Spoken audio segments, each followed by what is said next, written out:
नमस्कार, मैं प्रांशी राठौर और आप देख रहे हैं नेक्स्ट 9 न्यूज।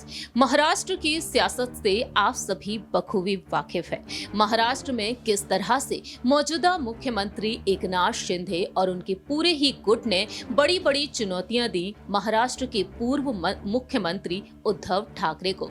उद्धव ठाकरे बुरी तरह से बर्बाद होते हुए नजर आ रहे हैं। जहां एक तरफ उद्धव ठाकरे संग बगावत की इन 40 विधायकों ने और आज 40 बागी विधायकों के नाम हो चुकी है शिवसेना पार्टी और शिवसेना का चुनाव चिन्ह। चुनाव आयोग ने हाल ही में अहम फैसला सुनाया कि असली शिव सैनिक शिंदे गुट है। ऐसे में देखा जाए तो अब उद्धव ठाकरे का अगला बड़ा प्लान हो सकता है कि एक बार फिर से वह सुप्रीम कोर्ट के सामने पहुंचे, याचिका दायर कर सकते हैं एक बार फिर से। जी हां, उद्धव ठाकरे के वकीलों के मुताबिक यहां पर यही जानकारियां सामने आ रही हैं। दूसरी ही तरफ सुप्रीम कोर्ट में 16 विधायकों की अयोग्यता पर भी सुनवाई चल रही है। देखना यह होगा कि सुप्रीम कोर्ट 16 विधायकों पर अपना क्या कुछ अहम फैसला सुनाता है। लेकिन यहां पर जहां एक तरफ एकनाथ शिंदे ने पार्टी को 2 गुटों में बांट दिया, पार्टी भी अपने नाम कर ली, असली शिव सैनिक वह कहला रही हैं, और दूसरी ही तरफ सुप्रीम कोर्ट का फैसला भी कहीं ना कहीं उनके समर्थन में देखा जा सकता है। जिस तरीके से यहां पर इस वक्त सियासी माहौल देखने को मिल रहा है,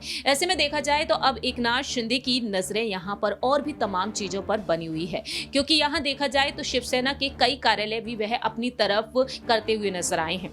दूसरी ही तरफ यहाँ पर मातोश्री पर भी कहीं ना कहीं नजरें टिकी हुई हैं।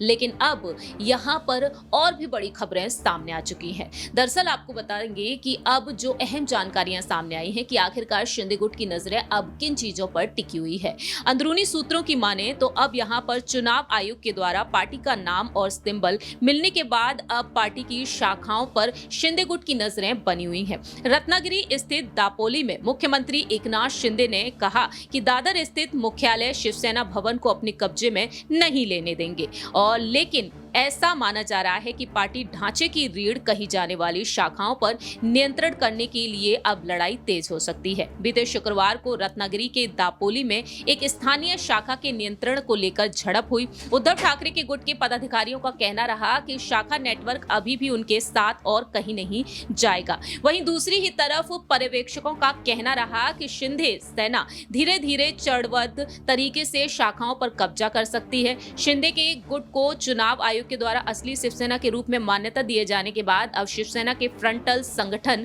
और यूनियन विवाद का एक और कारण होगा।